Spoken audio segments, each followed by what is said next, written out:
Everyone, तो हमने एक वीडियो बनाया था इलेक्ट्रोकेमिस्ट्री पार्ट 1, उसमें हमने कोई क्वेश्चन डिस्कस नहीं किए थे। तो अब हम उस थ्योरी के बेसिस पे इस क्वेश्चन को डिस्कस कर रहे हैं। तो अगर आपने वो पार्ट 1 वीडियो एक क्विक रिवीजन टाइप से जो है अगर नहीं देखा तो आप उसको पहले देखिए, उसके बाद इस क्वेश्चंस को कंटिन्यूएशन में देखिए तो ज़्यादा आसानी होगी। मैंने इस क्वेश्चन में यहाँ पे प्रीवियस ईयर लिया है। ओके, तो हम लोग स्टार्ट करते हैं यहाँ से। सबसे पहले क्वेश्चन में देखिए यहाँ पे क्या दिया हुआ है, ई नॉट वैल्यूज। कैसी वैल्यू दी हुई है यहाँ पे, हर एक प्लस से कहा जा रहा है जीरो में, यानी सारी की सारी क्या दी हुई है, रिडक्शन वैल्यूज दी हुई है। रिडक्शन वैल्यूज दी हुई है, इसका मतलब क्या हुआ कि जितना अच्छा यानी जितना पॉजिटिव क्या होगा ई नॉट वैल्यू, उतना ही अच्छा क्या होगा। अगर जो पॉजिटिव ई नॉट है तब उतना ही अच्छा क्या होगा, ऑक्सीडाइजिंग एजेंट। उल्टा होता है ना, हमने देखा था जैसे मोर पॉजिटिव वाली वैल्यू, अगर जो पिछला वीडियो आप देखेंगे तो वहाँ पे मैंने लिखा था जितना अच्छा रिडक्शन पोटेंशियल होगा उतना ही अच्छा वो क्या होगा, ऑक्सीडाइजिंग एजेंट। यानी जितना पॉजिटिव होगा उतना ही क्या होगा, अच्छा वो ऑक्सीडाइजिंग एजेंट यानी इलेक्ट्रॉन को एक्सेप्ट करेगा। ओके, तो हम लोग क्वेश्चन पे देखते हैं क्या लिखा हुआ है। Identify the incorrect statement. L is more electropositive. More electropositive का क्या मतलब है, आसानी से क्या करे, लूज करे इलेक्ट्रॉन को या प्लस में जाए। तो देखिए यहाँ पे तो पॉजिटिव वैल्यू है यानी क्या इलेक्ट्रॉन को एक्सेप्ट करेगा, यहाँ पे निगेटिव है यानी कि यहाँ पे इलेक्ट्रॉन को एक्सेप्ट नहीं करेगा। यहाँ पे निगेटिव है इसका मतलब ये इलेक्ट्रॉन को एक्सेप्ट नहीं करेगा, और यहाँ पे पॉजिटिव है यानी यहाँ पे इलेक्ट्रॉन को एक्सेप्ट करेगा। तो दोनों में अलग अलग वैल्यू है, तो हम इसके बेसिस पे नहीं कर सकते। ठीक है, तो अगर जो हम लोग सेकेंड क्वेश्चन को देखें, Tl3+ is good reducing agent then Tl+1। Okay, good reducing agent होने के लिए अभी हमने देखा क्या होना चाहिए, ऑक्सीडाइजिंग पोटेंशियल ज़्यादा होना चाहिए। तो देखिए यहाँ पे Tl3+ से Tl जाने की वैल्यू क्या है, पॉजिटिव, यानी ये अच्छा क्या होगा, ऑक्सीडाइजिंग एजेंट। पर यहाँ पे इसने क्या लिखा है, गुड रिड्यूसिंग एजेंट, यानी यही वाला ऑप्शन हमारा क्या हो गया, करेक्ट हो गया। ओके, तो हम लोग सेकंड क्वेश्चन देखते हैं, 2023 का क्वेश्चन है ये।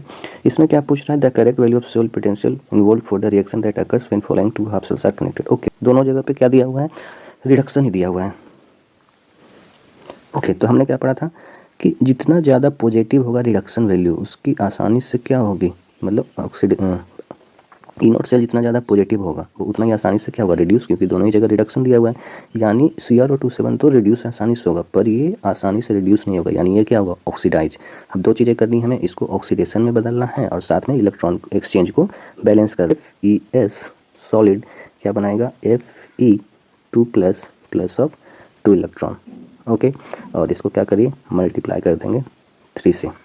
ओके, नेट इलेक्ट्रॉन को एक्सचेंज को बैलेंस करने के लिए, तो ये क्या बन जाएगा, 3FeS Fe2+ plus of 6 electron. ठीक है, ये मैंने बस आपको सिखाने के लिए किया है, तो इसकी ज़रूरत नहीं है। हमें क्या पूछ रहा है, सिर्फ और सिर्फ ई नॉट की वैल्यू पूछ रहा है। ओके, स्टैंडर्ड पोटेंशियल पूछ रहा है, क्योंकि यहाँ पे कोई भी कंसंट्रेशन नहीं दिया हुआ है, तो स्टैंडर्ड के लिए हमें इन सब की जरूरत नहीं होती। हमें सिर्फ और सिर्फ क्या चाहिए, दोनों का रिडक्शन पोटेंशियल। ओके, ये हमें समझना जरूरी है, किसका ऑक्सीडेशन हो रहा है और किसका रिडक्शन, ये क्लियर है। तो रिडक्शन कहाँ पे होता है, कैथोड पे, यानी ये हमारा क्या होगा, कैथोड। ओके, और ये हमारा क्या हो गया, एनोड। तो जैसा कि मैंने वीडियो में बताया था, हमेशा ई नॉट सेल निकालने के लिए क्या लिखते हैं हम लोग, E naught cathode minus of E naught anode. और दोनों ही पोटेंशियल कैसे यूज करेंगे, कौन से, रिडक्शन वाले। ध्यान रखिएगा, हमेशा कौन सा यूज करेंगे, रिडक्शन वाले। और हमें दिए हुए भी कोई कौन से हैं, रिडक्शन। मैक्सिमम क्वेश्चन में आपको रिडक्शन पोटेंशियल ही दिया हुआ होगा, दोनों ही जगह इलेक्ट्रॉन को एक्सेप्ट किया जा रहा है यानी रिडक्शन हो रहा है। तो सिंपल है, कैथोड हमें बस पता करना था कैथोड पे कौन और एनोड पे कौन, तो बस वैल्यू रख दीजिए और आंसर है +1.33 माइनस ऑफ, तो यहाँ पे कितना हुआ है, माइनस ऑफ 0.44 वोल्ट। सिंपल है, तो ये आंसर आगे ऐड करने के बाद कितना बन जाएगा, आपको दिख रहा होगा आंसर, डायरेक्टली आप लिख सकते हो। बस मैं इसको सॉल्व कर दे रहा हूँ, 0.44 लेके पॉइंट के बाद इन दोनों डिजिट को ऐड कर देंगे तो क्या बन जाएगा, प्लस ऑफ 1.77। तो कौन सा आंसर है, फर्स्ट आंसर करेक्ट है। ओके, अब अगर जो हम इस क्वेश्चन को देखें, दो स्टेटमेंट दिए होते हैं। इस टाइप के क्वेश्चन को आपको अच्छे से समझ के बनाना, क्योंकि ये पूरा थियोरेटिकल है, आपकी थ्योरी क्लियर होनी चाहिए। तो वीडियो को जरूर देखेगा जो आपने नहीं देखा, इसके पार्ट 1 को लिंक मैं डिस्क्रिप्शन में डाल दूंगा। In equation ΔRg minus of NFe cell value of ΔRg depends on n। सही है, नंबर ऑफ n जितना ज़्यादा होगा नेट इलेक्ट्रॉन एक्सचेंज उतना ज़्यादा होगा, क्योंकि ΔG कैसी प्रॉपर्टी है, एक्सटेंसिव प्रॉपर्टी है ना, ये हमने पढ़ा एक्सटेंसिव प्रॉपर्टी। और एक्सटेंसिव प्रॉपर्टी क्या करता है, डिपेंडेंट होता है अमाउंट पे। किस पे डिपेंड करता है, ऑन अमाउंट। ओके, इस बात का ध्यान रखेंगे। वहीं अगर जो बात करें हम लोग ई नॉट की, तो ये क्या था, इंटेंसिव पढ़ा था हमने, यानी ये अमाउंट पे डिपेंडेंट नहीं होता है। ध्यान से वीडियो को एक बार जरूर देखिएगा। ओके, तो क्वेश्चन देखते हैं हम लोग। नेक्स्ट क्या है, E cell is an intensive property, वही लिखा हुआ है, सही बात है। And ΔRg an extensive property, यानी दोनों ही स्टेटमेंट क्या हो गए, करेक्ट। तो कहाँ पे दोनों पे देखेंगे हम लोग, दोनों करेक्ट है। Both A and R are true, R is correct explanation of A, तो ये सही हो गया, डी हमारा। Okay, so moving on to next question, इसमें क्या पूछा है, two half cell reaction are given. Okay, दिया हुआ है, कैसा दिया हुआ है, रिडक्शन पोटेंशियल दिया हुआ है ना, इलेक्ट्रॉन एक्सेप्ट कर रहा है, यहाँ भी इलेक्ट्रॉन एक्सेप्ट कर रहा है। द स्टैंडर्ड ईएमएफ स्टैंडर्ड पूछा यानी ई नॉट। अभी हमने जस्ट पहले देखा कि ई नॉट क्या है, इंटेंसिव, या ई सेल क्या है, इंटेंसिव प्रॉपर्टी है। ध्यान रखिएगा ये नंबर पे डिपेंडेंट नहीं है। ओके, तो हम सिंपली क्या करते हैं, ई नॉट कैसे निकालते हैं, E naught of cathode minus E naught of anode, यानी एक का रिडक्शन हम यहाँ पे क्या यूज करते हैं, रिडक्शन पोटेंशियल, दोनों ही जगह ऑक्सीडेशन यूज नहीं करते हैं। तो देखते हैं किसका रिडक्शन किसका ऑक्सीडेशन होगा। देखिए यहाँ पे रिडक्शन वैल्यू क्या दी हुई है, पॉजिटिव, ठीक है, यानी इसका तो रिडक्शन होगा, यानी ये कहाँ पे जाने वाला है, कैथोड पे। ओके, और यहाँ पे रिडक्शन पोटेंशियल कैसा दिया हुआ है, निगेटिव, यानी ये तो निगेटिव है तो ये इसका रिडक्शन नहीं हो पाएगा, यानी ये इसका एक्चुअली क्या हो रहा होगा, एनोड पे ऑक्सीडेशन, है ना। लोन याद रखेंगे, लोन से क्या होता है, left hand side loan left और ऑक्सीडेशन और ये एनोड। ओके, तो ये ऑक्सीडेशन अगेन सेम क्वेश्चन हो गया जो प्रीवियस क्वेश्चन में थोड़ा देर पहले देखा था। तो ई नोट सेल को हमेशा क्या लिखते हैं, रिडक्शन पोटेंशियल यूज करते हैं ई नोट निकालने के लिए। और दिया हुआ भी क्या है, ई नोट दिया हुआ है हमें, अब हमने क्या देखा अभी, ये इंटेंसिव प्रॉपर्टी है, नंबर से फर्क नहीं पड़ने वाला है, यहाँ पे 6 इलेक्ट्रॉन 1 इलेक्ट्रॉन से फर्क नहीं पड़ेगा, तो डायरेक्टली हम लोग क्या कर देंगे, वैल्यू को पुट करेंगे और आंसर। तो रखते हैं वैल्यू को यहाँ पे प्लस ऑफ 1.66 कैथोड को रखा है ना, जिसका रिडक्शन हो रहा है, और जिसका ऑक्सीडेशन हो रहा हो एनोड पे, एस एनोड। तो लेकिन वैल्यू कौन सी रखनी है, रिडक्शन वाली ही रखनी है, भले ही वहाँ पे ऑक्सीडेशन हो रहा हो, और दिया हुआ भी क्या है, रिडक्शन ही, तो माइनस ऑफ 1.81 आप ऐड कर सकते हो डायरेक्टली, तो ऐड कर लो, या फिर मैं लिख रहा हूँ डायरेक्टली, आपको आंसर मिल जाएगा 1.81। ऐड करोगे तो 6 और 1 7, 8 और 6 14, 4 रिमेनिंग 1 है, 1 और 1 2 और रिमेनिंग तो 3.7 प्लस के साथ। तो डी ऑप्शन हमारे पास है, ये आंसर हो गया क्या हमारा करेक्ट। आपको समझ में आ रहा है ना, कितना आसान है, बस आपको पहचानना होता है किसका रिडक्शन किसका ऑक्सीडेशन। मोर पॉजिटिव वैल्यू अगर जो रिडक्शन की है तो उसका ऑक्सीडेशन नहीं होगा, और जिसका निगेटिव में है रिडक्शन वैल्यू उसका ही क्या होगा, ऑक्सीडेशन। या मोर पॉजिटिव वैल्यू है तो उसका हमेशा क्या होगा, रिडक्शन ही होगा अगर जो रिडक्शन दिया हुआ है तो। ओके, नेक्स्ट क्वेश्चन देखते हैं इसमें क्या है। ओके, तो इस क्वेश्चन में देखिए यहाँ पे Cu से Zn2 प्लस से Fe2 प्लस से Ag प्लस से ये सब पोटेंशियल दिए हुए हैं ना, सबके रिडक्शन पोटेंशियल दिए हुए हैं, यहाँ पे अलग अलग वैल्यूज दी हुई है। ओके, पूछा क्या है, on the basis of standard electrode potential predict which of the following reaction can not occur. Okay, तो हमने देखा था क्या कि अगर जो ई नॉट सेल क्या हो जाए, हमेशा क्या हो जाए, निगेटिव, लेस देन जीरो हो जाए, तो इस केस में क्या होता है, नॉन स्पॉन्टेनियस। नॉन स्पॉन्टेनियस का ही क्या मतलब है, रिएक्शन नहीं होगा। हमें बस यही पूछ रहा है, इस चीज़ को हमें ध्यान रखना है बस। तो अब देखिए हम क्या चेक करेंगे, पूरे क्वेश्चन को चेक करने की जरूरत नहीं है। यहाँ पे देखिए हर जगह रिडक्शन की वैल्यू क्या दी है, निगेटिव निगेटिव, बस एक यहाँ पे पॉजिटिव है और एक यहाँ पे पॉजिटिव है। ध्यान रखिएगा Ag प्लस का हमेशा क्या होगा, रिडक्शन ही होगा। अगर जो आपको याद हो इलेक्ट्रोकेमिकल सीरीज में मैंने ऑक्सीडेशन वाला लिखा था, उसमें हाइड्रोजन के बाद Ag आ रहा था, ये यानी ये आसानी से कभी भी इलेक्ट्रॉन नहीं देगा। तो अगर जो क्वेश्चन में कहीं पे भी Ag से Ag प्लस बना रहा होगा तो ये वाला पॉसिबल केस नहीं होगा। तो हम लोग देखते हैं, बाकी आप चारों ऑप्शन को चेक कर सकते हो, है ना। दूसरा कॉपर वाले को भी चेक कर सकते हैं, तो दोनों को चेक करते हैं। कॉपर वाले में क्या दिया हुआ है, पॉजिटिव, यानी दोनों ही जगह पॉजिटिव है। चलिए, तो कॉपर का यहाँ पे भी कॉपर है और यहाँ पे Ag है। तो देखिए कॉपर को इसने क्या किया है, CuSO4 का क्या मतलब है, Cu2 प्लस है ना, ब्रेक होगा ये आयन में, और यहाँ पे दूसरा क्या है, Ag।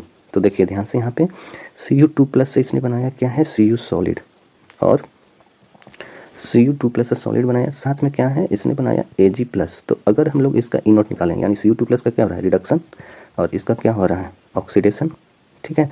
यानी ये क्या होगा, रिडक्शन कहाँ पे होता है, आपको रेड कैट से याद रखना, कैट से कैथोड, यानी ये कैथोड हो गया हमारा, ये ऑक्सीडेशन हो रहा है तो एंड ऑक्स, तो एंड से एनोड हो गया ये, तो सिंपल हो गया, कैथोड पता चल गया, एनोड पता चल गया।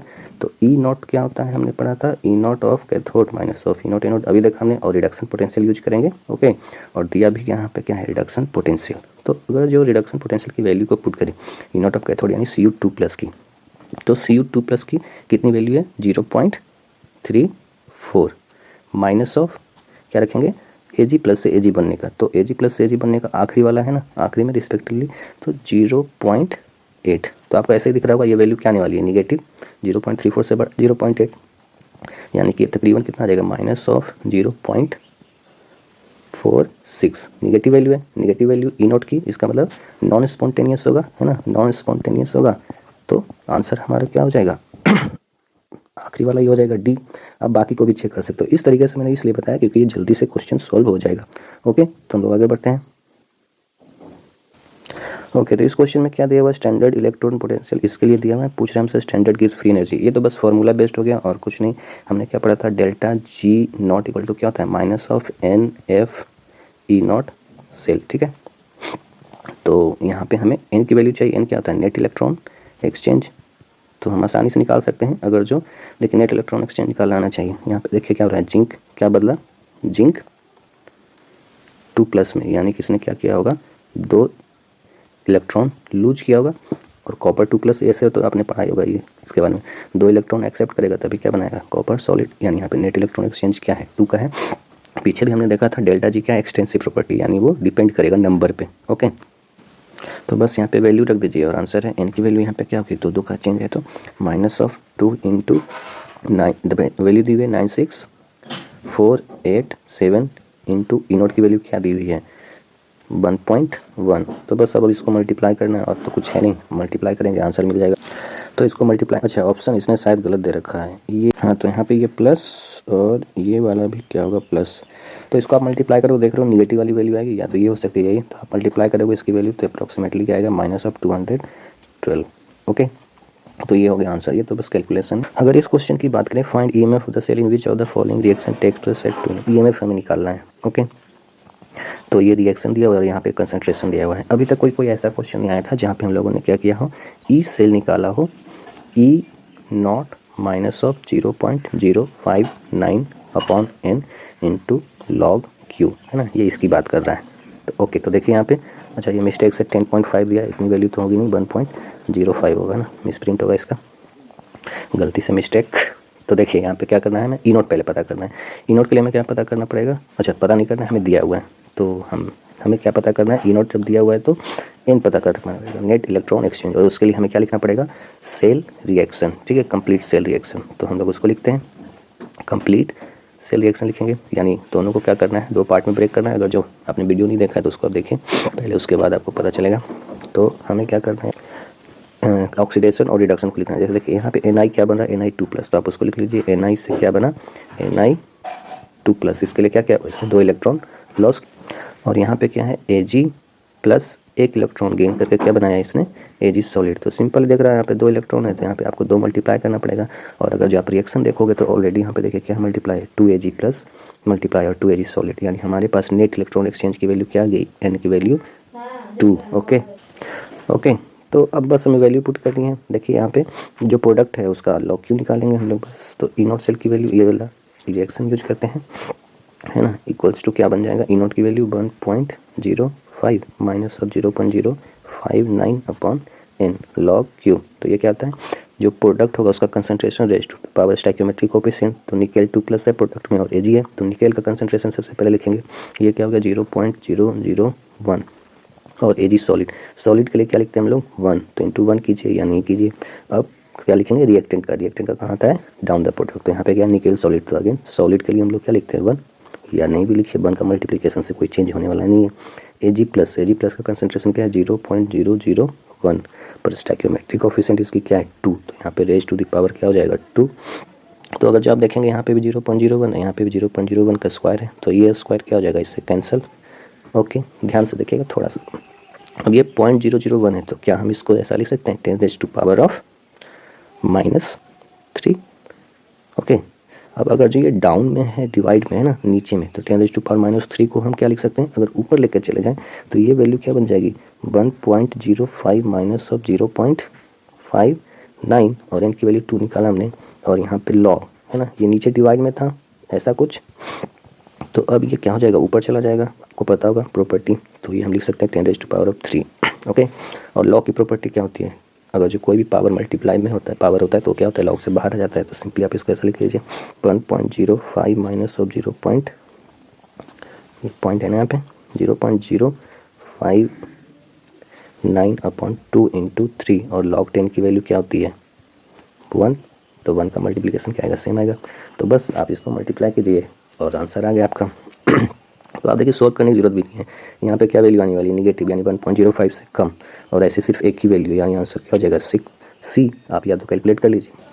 तो यहाँ पे देखिए मैंने इसका मल्टीप्लिकेशन कर दिया 0.059 इंटू 3 का, अगर जिसको मल्टीप्लाई करेंगे तो ये वैल्यू आएगी, और उसको 2 से डिवाइड करेंगे तो 0.88 आएगा, और इसका माइनस देखिए हमने कर दिया, इस वैल्यू को फिर क्या किया हमने यहाँ पे रख दिया 1.05 में, माइनस यहाँ पे है ना। तो इसको माइनस करेंगे, यहाँ पे मैंने माइनस करके दिखा दिया, तो ये वैल्यू क्या आ रही है 0.965, जो कि मैंने बताया था 1 से लेस आने वाली है। ये आंसर क्या होगा करेक्ट।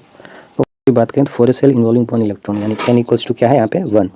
ई नॉट सेल की वैल्यू दी हुई है, हम इक्विलिब्रियम पूछ रहे हैं। बहुत ही आसान है, हमने क्या पढ़ा, ई सेल इक्वल्स टू क्या होता है ई नॉट सेल माइनस ऑफ 0.05, ये वैल्यू दी हुई है ऑलरेडी, है ना। यहाँ पे अगर जो आप देखेंगे 0.059 अपॉन n log Q, और इक्विलिब्रियम पे क्या हो जाता है, Q की जगह इक्विलिब्रियम कांस्टेंट K, और इक्विलिब्रियम पे ई सेल क्या हो जाता है 0, है ना, सिंपल है।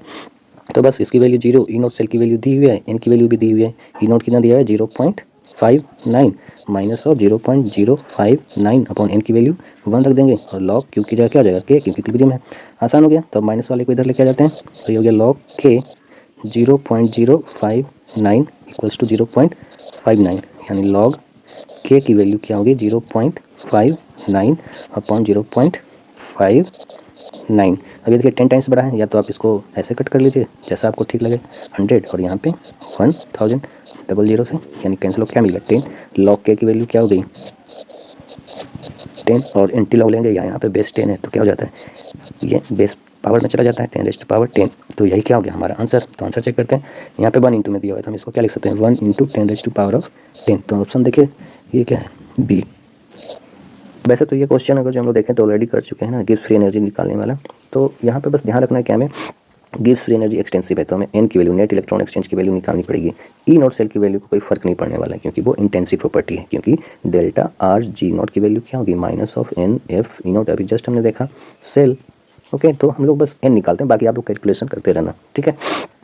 तो देखते हैं हम लोग यहाँ पे रिएक्शन में क्या हो रहा है। अगर आप समझ पाओगे तो आप डायरेक्टली बना लोगे, Fe3+ है। ओके, ये क्या बना रहा है Fe2+, तो इसको बनाने के लिए क्या हुआ, एक इलेक्ट्रॉन गेन करेगा ये।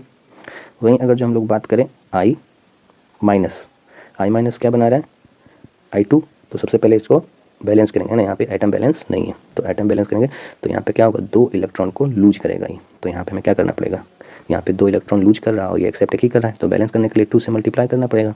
मल्टीप्लाई करने के बाद दोनों को जब ऐड करेंगे तो हमें क्या मिलेगा, ये वाला रिएक्शन जो गिवन है। तो बस हो गया, नेट इलेक्ट्रॉन एक्सचेंज क्या हो गया, दोनों जगह 2 2, तो नेट इलेक्ट्रॉन एक्सचेंज 2। तो सिंपल है, बस वैल्यू हो गई माइनस ऑफ 2 इंटू एफ की वैल्यू दी होगी 96500, और इंटू क्या कर देंगे ई नॉट की वैल्यू क्या है 0.24। तो यहाँ से जो मल्टीप्लाई करेंगे वो हमारा आंसर है। मैं आपको एक रफ आइडिया देता हूँ, ठीक है। माइनस ऑफ 2 का अगर जो इसमें मल्टीप्लाई करें तो क्या हो जाएगा 96500 इंटू 0.48, है ना, अप्रॉक्सीमेटली हाफ है। और इसको क्या करेंगे 1000 से डिवाइड, तो ये क्या बन जाएगा किलो जूल में, क्योंकि हमें आंसर चाहिए, हर जगह किलो जूल है। तो देखिए 2 0 से 2 0 कैंसिल, बस एक अप्रॉक्सीमेशन लेना सिखा रहा हूँ आपको 965। तो अगर इसको डिवाइड कर देंगे तो ये क्या बन जाएगा पॉइंट इंटू क्या है 0.48, यानी तकरीबन ये 0.5 है। 0.5 का मतलब हाफ, यानी इसका क्या आने वाला है अप्रॉक्सीमेटली हाफ के आसपास। हाफ क्या होगा इसका 48, यानी 48 से जो वैल्यू थोड़ी सी कम होगी वही आंसर होगा, यानी यहाँ पे हमारा क्या हो जाएगा आंसर सी करेक्ट। ओके, अगर इस क्वेश्चन की बात करें तो हमसे यहाँ पे क्या पूछ रहा है, change in oxidation state bromine different EM value दी हुई है गिवन डायग्राम, पूछा है अंडरगोइंग डिस्प्रोपोर्शनेशन। डिस्प्रोपोर्शनेशन क्या होता है, सपोज ब्रोमीन है, तो हम ऐसे लिख रहे हैं बस समझने के लिए। तो Br2 क्या हो, Br माइनस में भी जाए और Br क्या हो प्लस में भी, तो इसको क्या बोलेंगे डिस्प्रोपोर्शनेशन रिएक्शन, यानी एक ही का ऑक्सीडेशन और एक ही का क्या हो रिडक्शन। तो अगर जो सबसे पहले देखें इस वाले में, ये क्या है पर ब्रोमिक एसिड से बना है, पर ब्रोमेट बोल सकते हो इसको। तो ये मैक्सिमम अपने ऑक्सीडेशन स्टेट +7 में है, तो ये डिस्प्रोपोर्शनेशन शो नहीं कर सकता, यानी ये +8 में जा नहीं सकता है। दूसरी बात है BrO3- की, ये डिस्प्रोपोर्शनेशन शो कर सकता है। ओके, तो अगर कोई डिस्प्रोपोर्शनेशन शो कर रहा है यानी ये HbRO भी बनाएगा और ये BrO4-। तो ई नॉट सेल की वैल्यू क्या होनी चाहिए, हमेशा पॉजिटिव होनी चाहिए ना। पॉजिटिव होने के लिए तभी क्या होगा, कोई रिएक्शन स्पॉन्टेनियस होगा।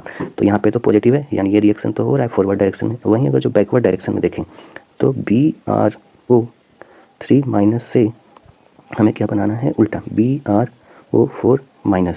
तो अगर जो रिवर्स डायरेक्शन में जाएंगे तो वैल्यू क्या हो जाएगी, हमें क्या करना पड़ेगा माइनस ऑफ 1.5 से माइनस ऑफ 1.82। एक्चुअली पूरा रिएक्शन लिखना पड़ेगा आपको BrO3 से इलेक्ट्रॉन एक्सचेंज का, तो उसके बाद आप इसको ऐड करोगे, ठीक है। क्योंकि यहाँ पे क्या है, तो अगर ये वैल्यू क्या आ जाएगी नेगेटिव आ रही है, यानी ये डिस्प्रोपोर्शनेशन शो नहीं कर सकता। वहीं इस वाले की बात करें तो यहाँ पे वैल्यू पॉजिटिव है, ये रिएक्शन तो रहा है।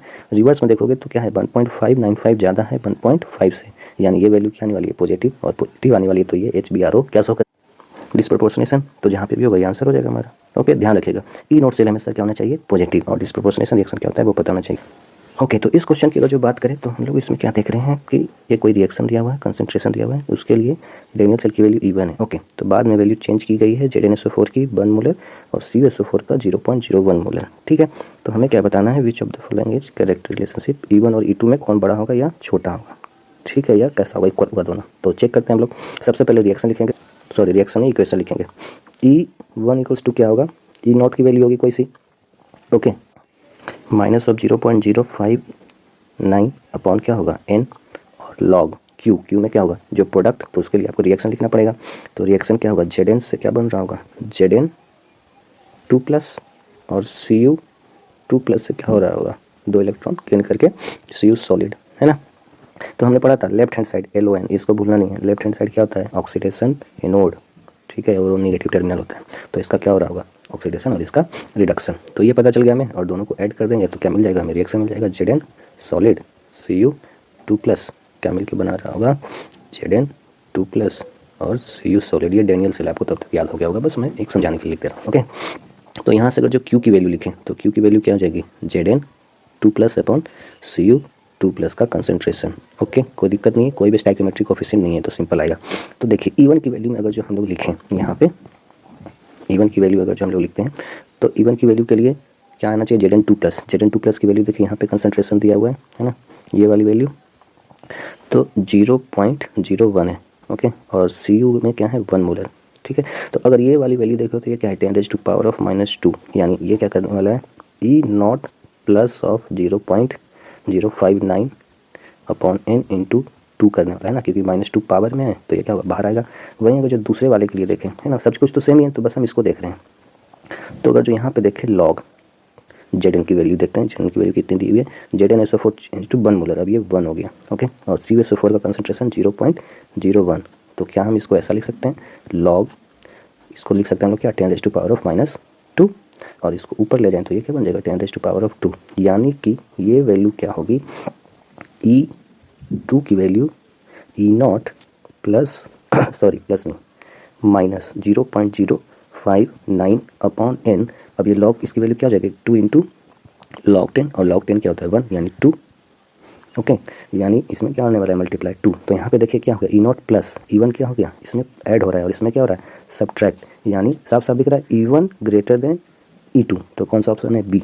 बस सोल्व हो गया। सोल्व करने की जरूरत नहीं है, एग्जैक्ट वैल्यू पता करने की जरूरत है ही नहीं, आप डायरेक्टली यहाँ से भी देख सकते हैं, तो यहीं तक आज डिस्कशन रखते हैं हम लोग। अगर जो कोई आपको डाउट हो तो आप कमेंट सेक्शन में पिन कर सकते हैं, या तो मैं एक टेलीग्राम चैनल बना दूंगा, वहाँ पे आप अपने डाउट पूछ सकते हैं। Okay, thank you.